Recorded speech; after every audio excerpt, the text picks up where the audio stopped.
ರಾಜ್ಯದಲ್ಲಿ ಡೆಂಗಿ ಆರ್ಭಟ ದಿನದಿಂದ ದಿನಕ್ಕೆ ಹೆಚ್ಚಾಗ್ತಾನೆ ಇದೆ.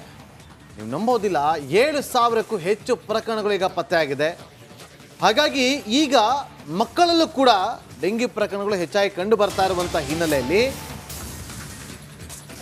ಮಕ್ಕಳೇ ಡೆಂಗಿ ಡಂಗೂರದಲ್ಲಿ ಮೊದಲ ಟಾರ್ಗೆಟ್ ಆಗ್ತಾ ಇರುವಂಥ ಹಿನ್ನೆಲೆ ಆ ರಕ್ಷಕ ಬಂದು ಮೃತ್ಯುಕೂಪದಿಂದ ಕಂದಮ್ಮಗಳನ್ನು ಕಾಪಾಡ್ತಾನ.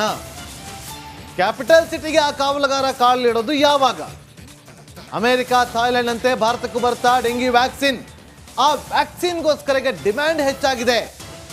ಈ ಬಗ್ಗೆ ವೈದ್ಯರಿಂದ ಮಾಹಿತಿ ಲಭ್ಯವಾಗಿದೆ ರಿಪಬ್ಲಿಕ್ ಕನ್ನಡಕ್ಕೆ. ಎಷ್ಟು ದಿನ ಡೆಂಗಿಗೆ ಯಾವುದೇ ರೀತಿಯಾದಂಥ ವ್ಯಾಕ್ಸಿನ್ ಇರಲಿಲ್ಲ. 2 ಡೆಂಗಿ ವ್ಯಾಕ್ಸಿನ್ ಕಂಡು ಹಿಡಿದಿರುವಂಥ ಅಮೆರಿಕ ಈಗ ಡೆಂಗ್ ವ್ಯಾಕ್ಸಿಯಾ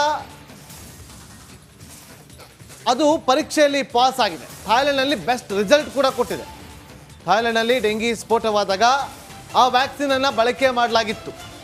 ಆ ವ್ಯಾಕ್ಸಿನ್ ಬಳಕೆಯಿಂದ ಥಾಯ್ಲೆಂಡ್ನಲ್ಲಿ ಡೆಂಗಿ ಕಂಟ್ರೋಲ್ ಆಗಿದೆ. ಈಗ ಅದು ಬೆಂಗಳೂರು ಕೂಡ ಕಾಲಿಡುತ್ತೆ ಅಂತ ಹೇಳಲಾಗ್ತಾ ಇದ್ದು, ಆ ವ್ಯಾಕ್ಸಿನ್ ಬಂದ ಬಳಿಕ ರಾಜ್ಯದಲ್ಲೂ ಕೂಡ ಮಕ್ಕಳಲ್ಲಿ ಹಬ್ತಾ ಇರುವಂಥ ಡೆಂಗ್ಯೂ ಕೇಸ್ ಅದು ಕಂಟ್ರೋಲ್ ಆಗುತ್ತಾ ಅನ್ನುವ ಪ್ರಶ್ನೆ ಉದ್ಭವ ಆಗ್ತಾ ಇದೆ. ನೋಡಿ, ಇವತ್ತು ನಮ್ಮ ಅಕ್ಕಪಕ್ಕದ ಜಾಗದಲ್ಲಿ ಹೇಗಿದೆ, ಸ್ವಚ್ಛತೆಯಾಗಿದೆಯಾ ಇಲ್ವಾ ಅಂತೇಳಿ ಮೊದಲಿಗೆ ಸಾರ್ವಜನಿಕರು ಜಾಗರೂಕರಾಗಿ ಅದನ್ನು ಸ್ವಚ್ಛತೆಯನ್ನು ಮಾಡಿಕೊಳ್ಳುವಂಥ ಕೆಲಸವನ್ನು ಮಾಡಬೇಕು. ಮನೆಯ ಹೊರಗಡೆ ಸಂಬಂಧಪಟ್ಟಂಥ ಇಲಾಖೆ ಬಂದು ಕ್ಲೀನ್ ಮಾಡ್ತಾ ಇದ್ರೆ ಮನೆಯ ಒಳಭಾಗದಲ್ಲಿ, ಮನೆಯ ಒಳಗೂ ಕೂಡ, ಮನೆಯ ಮೇಲೂ ಕೂಡ ನೋಡಿ, ಅಲ್ಲಿ ಒಂದು ಕುರ್ಚಿ ನಾವು ಗಮನಿಸ್ತಾ ಇದ್ವಿ ನೋಡಿ. ಆ ಕುರ್ಚಿ ಮನೆ ಮೇಲೂ ಅಥವಾ ಮನೆ ಕೆಳಗೋ ಇದ್ದರೆ ಅಲ್ಲಿ ನೀರು ನಿಂತ್ಕೊಳುತ್ತೆ, ನಮಗೆ ಗೊತ್ತೇ ಆಗೋದಿಲ್ಲ.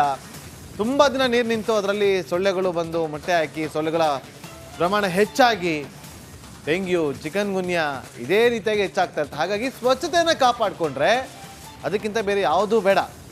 ಹಾಗಾಗಿ ಈಗ ಮಕ್ಕಳಲ್ಲಿ ಡೆಂಗ್ಯೂ ಪ್ರಕರಣಗಳು ಹೆಚ್ಚಾಗ್ತಾ ಇರುವಂಥ ಹಿನ್ನೆಲೆಯಲ್ಲಿ ಈ ವ್ಯಾಕ್ಸಿನ್ ಬೆಂಗಳೂರಿಗೆ ಕಾಲಿಡೋದು ಯಾವಾಗ ಅನ್ನುವ ಪ್ರಶ್ನೆ ಮೂಡುತ್ತೆ. ಇದಕ್ಕೆ ಸಂಬಂಧಪಟ್ಟಂತೆ ಮಾಹಿತಿಯನ್ನು ಕೊಡೋದಕ್ಕೆ ನಮ್ಮ ಮೆಟ್ರೋ ರಿಪೋರ್ಟರ್ ಸವಿತಾ ಲೈವ್ನಲ್ಲಿ ಜಾಯ್ನ್ ಆಗಿದ್ದಾರೆ. ಸವಿತಾ, ಯಾವಾಗ ಬರುತ್ತೆ ಈ ವ್ಯಾಕ್ಸಿನ್ ಬೆಂಗಳೂರಿಗೆ?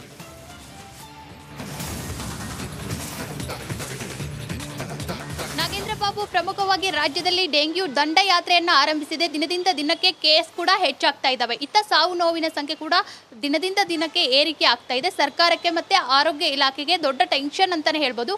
ಪ್ರಮುಖವಾಗಿ ಈ ಡೆಂಗ್ಯೂ ಮೇನ್ ಟಾರ್ಗೆಟ್ ಅಂತ ಬಂದರೆ ಮಕ್ಕಳನ್ನೇ ಟಾರ್ಗೆಟ್ ಮಾಡ್ತಾ ಇದೆ. 1 ವರ್ಷದಿಂದ 6 ವರ್ಷದ ಮೇಲ್ಪಟ್ಟಿರುವಂತಹ ಮಕ್ಕಳನ್ನು ಟಾರ್ಗೆಟ್ ಮಾಡ್ತಾ ಇದೆ. ವೈದ್ಯರು ಕೂಡ ಮಕ್ಕಳನ್ನು ರಕ್ಷಣೆ ಮಾಡಿ ಸೊಳ್ಳೆ ಬರದೇ ಇರೋ ರೀತಿ ಒಂದು ಜಾಗೃತೆಯನ್ನು ವಹಿಸಿ ಅಂತ ಎಚ್ಚರಿಕೆಯನ್ನು ಕೂಡ ನೀಡಿದರು. ಇನ್ನು ರಾಜ್ಯ ಮತ್ತು ದೇಶದಲ್ಲಿ ಡೆಂಗ್ಯೂಗೆ ಯಾವುದೇ ವ್ಯಾಕ್ಸಿನ್ ಇದುವರೆಗೂ ಇರಲಿಲ್ಲ. ಸೊ ಹೊರದೇಶಕ್ಕೆ ಕಂಪೇರ್ ಮಾಡಿದರೆ ಪ್ರಮುಖವಾಗಿ ಅಮೇರಿಕ 2 ವ್ಯಾಕ್ಸಿನನ್ನು ಕಂಡು ಹಿಡಿಯುತ್ತೆ ಡೆಂಗ್ಯೂಗೆಂದು. ಅದನ್ನು ಥೈಲ್ಯಾಂಡ್ ಮೇಲೆ ಪ್ರಯೋಗ ಮಾಡಿದಾಗ ಥೈಲ್ಯಾಂಡ್ನಲ್ಲಿ ಯಥೇಚ್ಛವಾಗಿ ಕೇಸ್ಗಳು ಹೆಚ್ಚಾಗ್ತಿರುವಾಗ ಈ ಒಂದು ವ್ಯಾಕ್ಸಿನ್ ಬಳಕೆ ಮಾಡಿದಾಗ ಡೆಂಗ್ಯೂವನ್ನು ಕಡಿವಾಣ ಹಾಕಿದೆ. ಸೊ ಪರೀಕ್ಷೆಯಲ್ಲಿ ಬೆಸ್ಟ್ ರಿಸಲ್ಟನ್ನು ಈ 2 ವ್ಯಾಕ್ಸಿನ್ ಕೂಡ ನೀಡಿದೆ. ಇನ್ನು ನಮ್ಮ ಭಾರತದ ಸಿರಮ್ ಇನ್ಸ್ಟಿಟ್ಯೂಟ್ ಕೂಡ ಟ್ರಯಲ್ ರನ್ ಮಾಡ್ತಾ ಇದೆ. ಈ ಒಂದು ವ್ಯಾಕ್ಸಿನ್ ಬಳಕೆ ಮಾಡಿದರೆ ಹೆಂಗೆ, ಮಕ್ಕಳಿಗೆ ವ್ಯಾಕ್ಸಿನ್ ನೀಡಿದರೆ ಏನೆಲ್ಲ ಪ್ರಯೋಜನಗಳಾಗ್ತಾ ಇದ್ದಾವಂತ ಟ್ರಯಲ್ ರನ್ ಕೂಡ ಮಾಡ್ತಾ ಇದೆ. ಒಟ್ಟಾರೆ ಲೈಸೆನ್ಸಿಂಗ್ ಆಗಿ ಒಂದು ಬೇಡಿಕೆ ಕೂಡ ಇಟ್ಟಿದೆ. ಆರೋಗ್ಯ ಇಲಾಖೆ ಕೂಡ ತುಂಬ ಟೆನ್ಷನಲ್ಲಿರುವ ಹೊತ್ತಲ್ಲಿ ರಾಜ್ಯಕ್ಕೆ ಮತ್ತು ದೇಶಕ್ಕೆ ಈ 2 ವ್ಯಾಕ್ಸಿನ್ ಬಂದರೆ ಬಹುತೇಕ ಮಕ್ಕಳಲ್ಲಿ ಹರಡ್ತಿರುವಂತಹ ಡೆಂಗ್ಯೂ ಕೇಸ್ಗಳನ್ನು ಕಡಿವಾಣ ಹಾಕ್ಬೋದು ಅನ್ನೋ ಅನಿಸಿಕೆಯನ್ನು ವೈದ್ಯರು ವ್ಯಕ್ತಪಡಿಸ್ತಾ ಇದ್ದಾರೆ. ಪ್ರಮುಖವಾಗಿ ವೈದ್ಯರು ಹೆಚ್ಚಿನ ಡಿಮ್ಯಾಂಡ್ ಇಡ್ತಾ ಇರೋದು ಈ 2 ವ್ಯಾಕ್ಸಿನ್ ಭಾರತಕ್ಕೆ ಬಂದರೆ ಸೂಕ್ತ ಅನ್ನೋ ಅಭಿಪ್ರಾಯವನ್ನು ಕೂಡ ವ್ಯಕ್ತಪಡಿಸ್ತಾ ಇದ್ದಾರೆ. ನಾಗೇಂದ್ರ ಬಾಬು.